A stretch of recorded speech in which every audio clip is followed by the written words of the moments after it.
kind person. You take care of others. You say yes when someone needs you. You listen, you help, you understand. But when it comes to yourself, you are hard, very hard. You criticize yourself, you judge yourself, you punish yourself. What you forgive in others, you don't forgive in yourself. What you give to others, you deny yourself. Why? Why are we so kind to everyone except ourselves? It's not reverse selfishness. It's a habit we picked up, often since childhood. Today, we're going to look this habit in the face, and we're going to learn to treat ourselves with the same kindness we offer others. Emma, this time you're describing my life. I'm very kind to my friends, my family, my colleagues. If someone makes a mistake, I reassure them. It's okay. Everyone makes mistakes. If someone is sad, I'm there. But with myself, it's the opposite. When I make a mistake, I tell myself, you're really useless. When I'm sad, I tell myself, stop complaining, it's fine. I don't listen to myself. I don't forgive myself. And I wonder why I'm so hard on myself. Is that normal? Does that mean I don't love myself enough?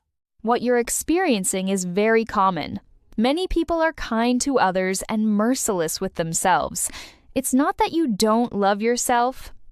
It's that you learned, often without realizing it, that kindness toward yourself is a luxury or a weakness.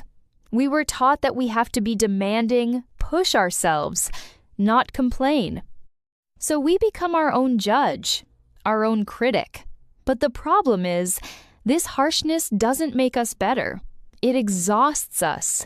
And the harder we are on ourselves, the less energy we have to move forward.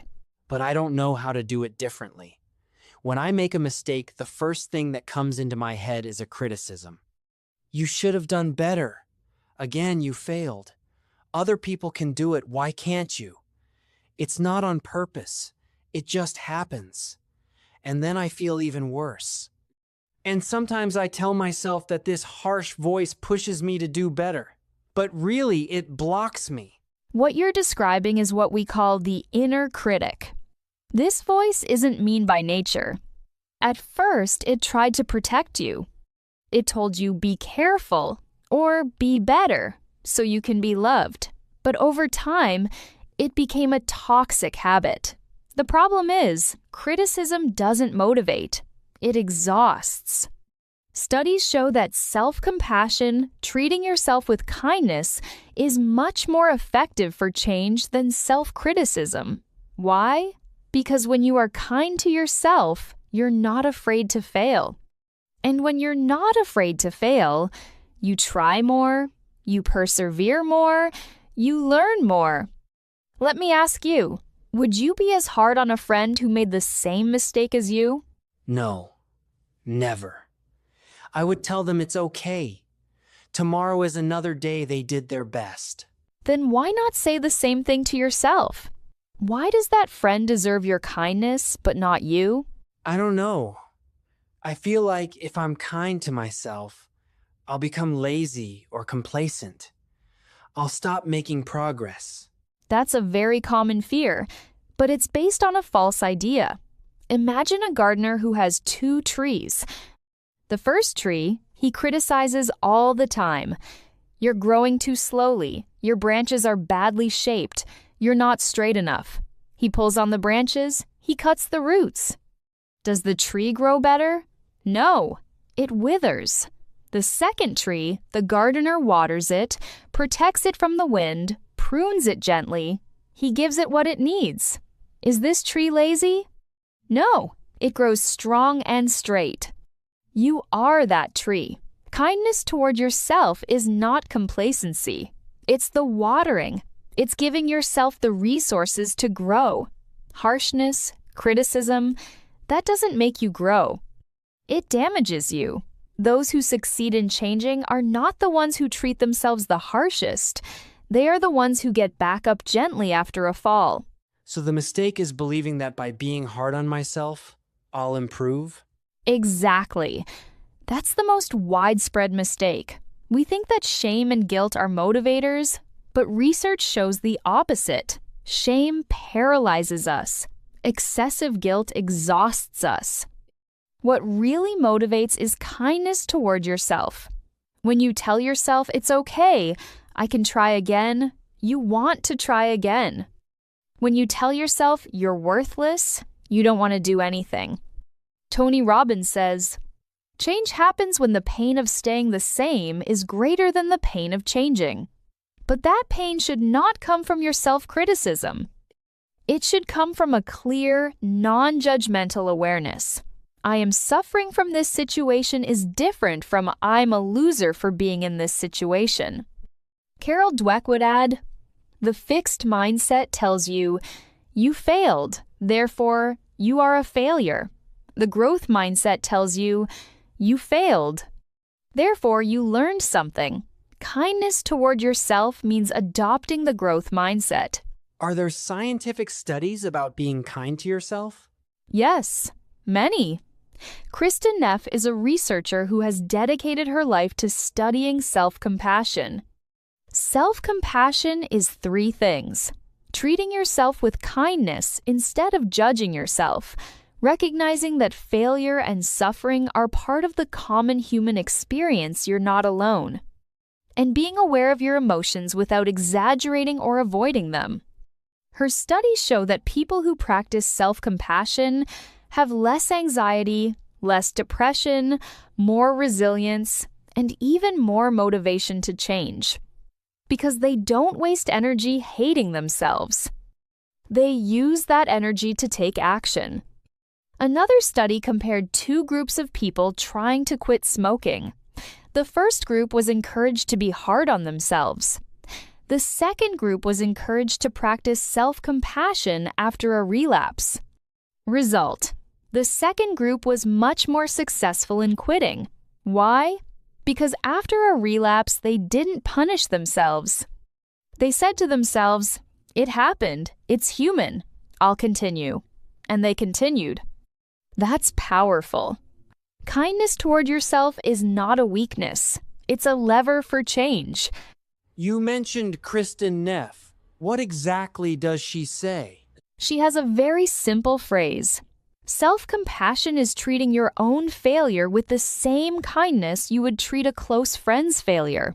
That's all, nothing more. You don't have to become a Tibetan monk. Just talk to yourself as you would talk to someone you love. James Clear says something similar. You cannot punish yourself into becoming a better person. Punishment creates resistance, not change. When you punish yourself, your brain defends itself. It seeks to avoid punishment, not to learn. Whereas when you treat yourself with kindness, your brain is open, curious, ready to try. And Carol Dweck sums it up. The growth mindset is based on the belief that you can grow, but that belief cannot grow in soil of shame. It needs soil of kindness. So if I really want to change, I have to stop criticizing myself and start supporting myself. Yes, and it's not easy, because this habit of self-criticism is old, but it can be changed. Let me give you a very recent example. Last week, I had an interview for a job I really wanted. I didn't get it. Coming out, I told myself, "You're useless. You didn't speak well. You're not good enough."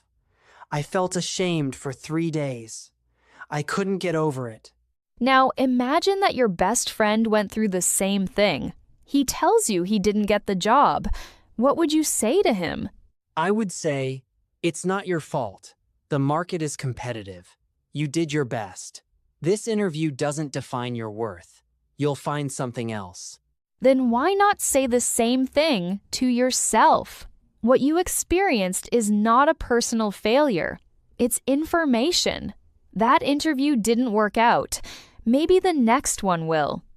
But if you spend 3 days punishing yourself, you lose 3 days where you could be preparing for the next interview or taking care of yourself or doing something else.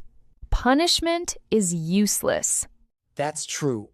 But in the moment, I can't think like that. The criticism comes faster. That's normal. It's a habit. And like any habit, it's changed through practice. Next time you fail at something, try telling yourself, I feel disappointed. That's normal. But I'm not going to destroy myself. I'm going to talk to myself like I would to a friend.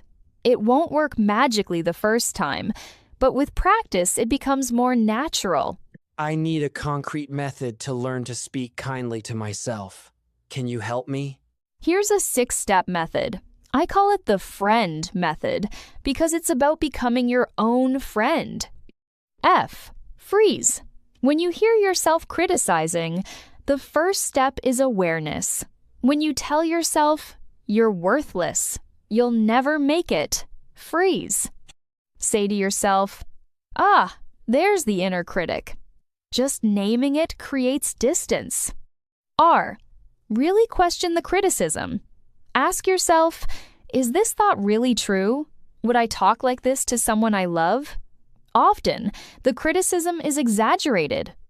It says, you're always late when you've been on time 10 times this week. Question it with facts. Imagine what a friend would say. Close your eyes for a second. Imagine your best friend is in your place. What would they say to you?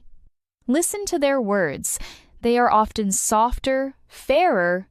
For example, you made a mistake, but that doesn't take away from your worth. You'll learn and move forward. E. Express kindness to yourself. Replace the criticism with gentle words. Not, you're perfect. That would be false.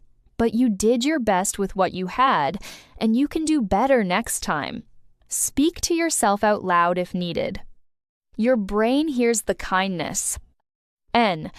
Never forget that you are human. Remind yourself that everyone fails. Everyone makes mistakes. You are not alone in this.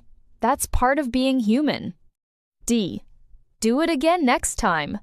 Like any skill, self-kindness gets stronger with repetition. Don't give up if it doesn't work right away. You can use this method every time your inner critic shows up. At first, it takes effort. Over time, it becomes a reflex. I like this method, but there are times when it's harder. For example, after a big failure, or when I'm tired, or when I feel ashamed. Let's look at these scenarios. After a big failure, the inner critic is very strong. In those moments, don't try to be immediately positive. Start by acknowledging the emotion. I feel sad, disappointed, ashamed. Self-compassion is not about ignoring pain. It's about recognizing it without drowning in it. Then apply the friend method, but with a tiny action. For example, I'm disappointed, but I'm going to drink a glass of water and breathe. You don't have to fix everything at once.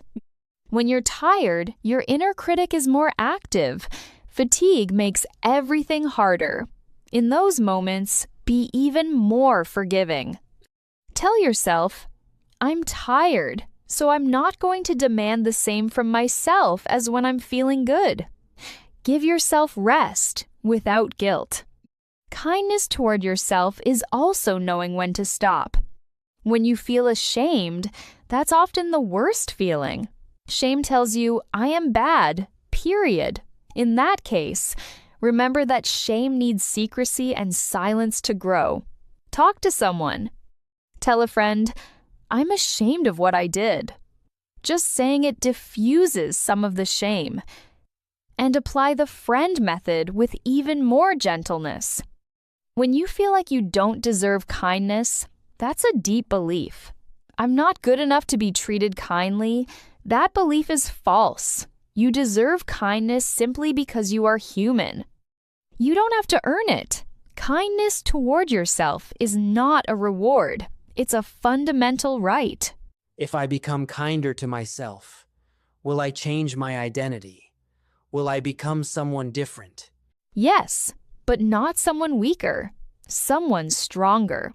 The identity of a person who criticizes themselves is a heavy, tiring identity. It drains you. The identity of a person who supports themselves is an energizing identity. It nourishes you. Every time you apply the friend method, you vote for this new identity.